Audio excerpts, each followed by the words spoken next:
I want to start off by asking, or by talking about two books, The Prince and The Courtier. Now, The Prince was written by Machiavelli.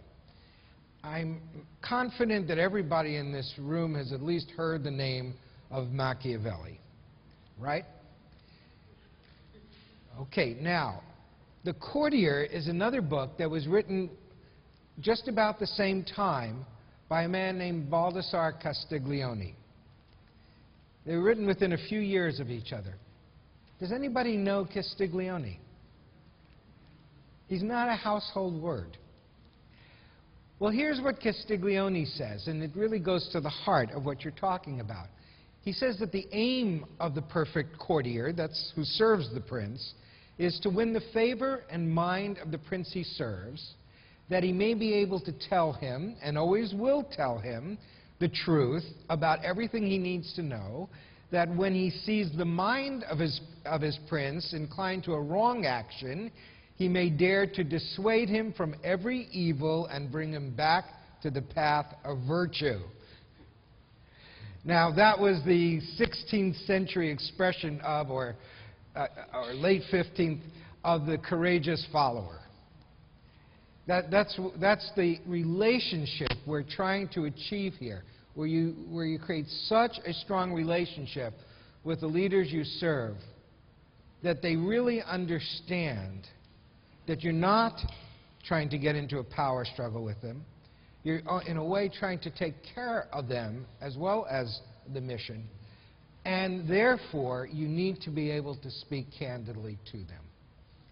So, with that in mind, how do you do that? No small feat.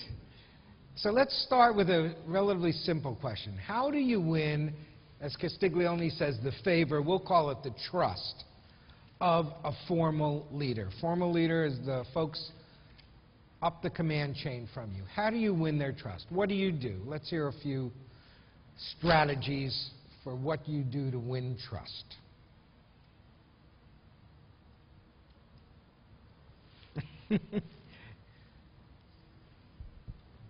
I would just say to show yourself trustworthy, reliable, dependable. That's a good way someone would trust you and know that you are credible. Okay, that's a bottom line. You're reliable, you're trustworthy. But is there another echelon up from that? In other words, let's say you have leaders who are they're under political pressure, there's tricky situations. Why should they listen to you? What do you need to do to build that kind of relationship? Let's get a few more viewpoints on that. I think you should be able to present a balanced argument to them, an analysis that has, the pros and cons, and not spin it one way or the other. And if they then, a couple of experiences with having pretty good analysis, then they will trust you more. Excellent.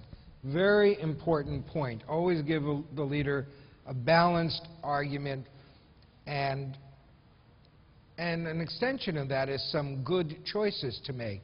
Henry Kissinger used to complain that his staff, when they gave him options, the options would either be total capitulation, this was during the Cold War, or nuclear annihilation. Are there no other options in between? Yes, sir. They like to know that you have their back, that you'll have done enough research support that if they choose what you're trying to say, that they're not going to be embarrassed. Absolutely. The higher up they go, the more visible they are, the more public their statements are, and if they see that you have their back and are not going to let them be embarrassed, that goes a long way to building that kind of trust in the relationship. Other thoughts about how to build trust? Now, let me ask you a tougher... Oh, yes. They become the most confident subject matter expert around, so that they know when they have a question on a particular area, they know who the go-to person is, and that's you. Become the go-to person. One more here, please. I think it's really important to give positive feedback to the leader and not give negative feedback. If you give positive, they're more willing to listen to you. Very interesting. I agree completely that you should look for opportunities to give positive feedback to leaders.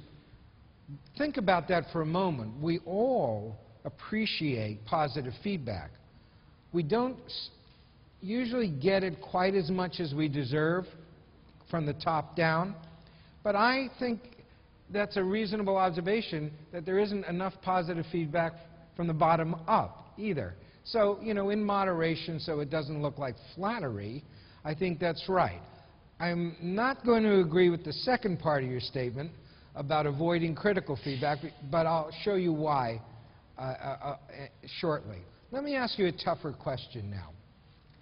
How do you win the trust when you don't fully share the same values or the understanding of the purpose with your leader?